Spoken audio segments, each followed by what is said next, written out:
Greetings, my name is Siri Varadan, and I'm pleased to bring you a short demo series on Lumada APM. Lumada APM is our flagship product, asset performance management. This deals with some very fundamental issues in asset management. So without further ado, let's get right into it. So the question is, what is APM and what does APM do? APM essentially helps businesses make better decisions faster. How does it do that? It basically enables you as an asset manager or as an asset engineer to evaluate system, fleet, and asset risk management, the risk associated with each asset. And we're talking about the risk of failure is calculated based on field data, which is essentially bringing in data, and this can be data related to the condition of the asset in terms of all of the different parameters. Those parameters are collected, analyzed as part of the APM assessment, and the analysis basically presents the risk assessment. Along with the risk assessment comes messages that basically tell you what needs to be done, in terms of actionable information. That actionable information is used to basically inform you about the different types of activities that need to take place in order to maintain the reliability of your system. And so that's the act part. And then you can track the activities that are happening so that when those activities are implemented in the field, the numbers are then updated as a result of these actions, and you're now able to monitor your assets on a continuous basis.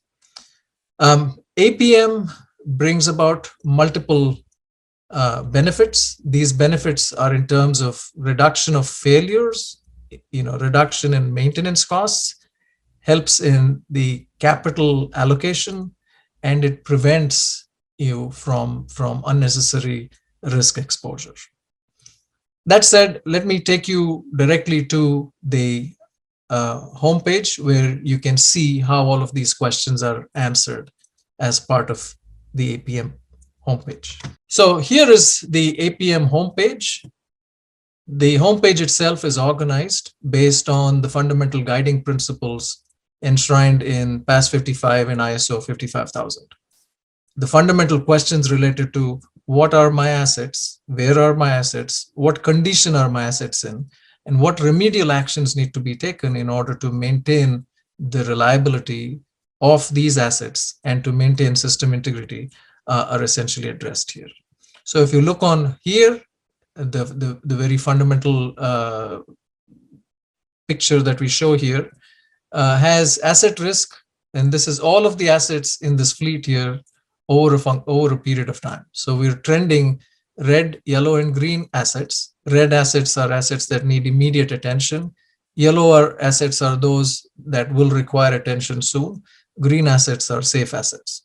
So the goal of our asset management here is to take assets that are in the red zone, move them into the yellow zone, taking suitable actions, and those actions are recommended by APM, and taking assets that are in the yellow zone and moving them to the green zone. Again, these are actions that are recommended by APM in order for you to be able to achieve this transition from red to yellow and yellow to green. So the second question related to asset management is, where are my assets? And you can go look at the spatial map here that essentially gives you a description of multiple locations. Things here are combined so that the geographic as you zoom in, you can see more granularity and you can see more substations. In this case, each substation has locations further, and you can see the number of assets that are classified as high, medium, or low risk. The middle part here is essentially the identification of all of the issues.